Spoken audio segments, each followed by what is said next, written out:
Bonjour les fans d'apiculture. Donc aujourd'hui j'ai mis mon bonnet parce qu'il fait pas chaud et je travaille à l'intérieur de mon atelier parce qu'il pleut dehors. Donc aujourd'hui je vais vous parler d'une petite chose que j'ai reçue. Donc j'ai reçu pour des pièges de frelons asiatiques. Mais dans tous les cas je tiens à remercier les 50 premiers abonnés. Donc ça y est, mon cap des premiers 50 premiers sont passés. Et n'oubliez pas, si vous appréciez, de mettre un petit pouce bleu. Donc aujourd'hui, j'ai commencé à assembler les pièges de frelons asiatiques que j'ai reçus de la part du GDSA. Le GDSA, c'est un regroupement d'apiculteurs du 52. Donc le GDSA du 52 va passer GDA HM et se regroupe dans toute la région Grand Est. Donc on aura encore un peu plus d'apiculteurs, justement, et je pense qu'on va obtenir encore des prix consécutifs. Donc dans tous les cas, je tiens à les remercier pour deux choses. Déjà, ils sont regroupés pour trouver des grilles spéciales frelons asiatiques. Et ils ont travaillé aussi sur un piège en bois dans leur atelier. On pouvait les commander soit que les grilles toutes seules, chose que j'ai fait, j'ai commandé plusieurs grilles.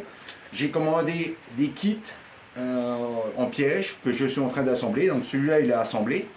Il n'est pas fini, je vais encore le peindre et je vais rajouter une grille devant, une grille derrière. Et bien sûr le petit couvercle transparent qui va au-dessus.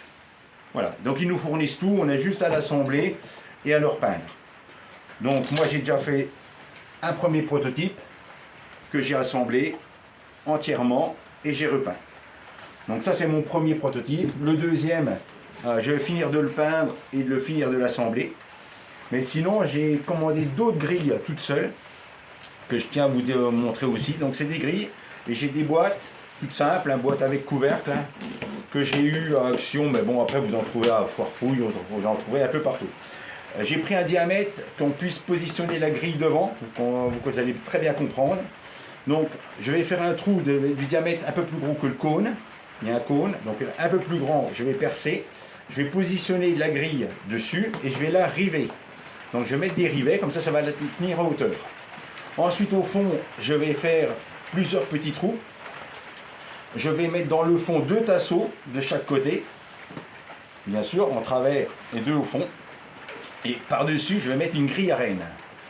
Tout simplement comme ça, avec une gamelle au milieu, un récipient quelconque. Je dis gamelle, mais c'est un récipient. Et je vais mettre mon appât au milieu.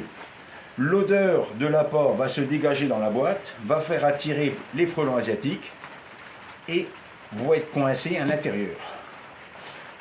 Tout en ayant l'odeur de l'appât, mais il ne communiquera pas du fait qu'il y aura la grille à renne qui va les empêcher de se noyer à l'intérieur. Voilà. Et ils mourront de fatigue ou de faim. Voilà. Le problème du frelon asiatique aujourd'hui est un fléau et je pense que tout apiculteur doit essayer cette année de pallier justement les prises de ces petites bêtes-là chinoises qui n'ont rien à faire chez nous en France. Donc la boîte elle est facile, il y a un petit couvercle. Donc je pourrais changer l'appât ou enlever les frelons morts par la suite. Donc dans tous les cas, je vais finir ces boîtes-là et je vous montrerai le résultat final. Merci en tout cas de m'avoir suivi, bonne saison à vous et à la prochaine.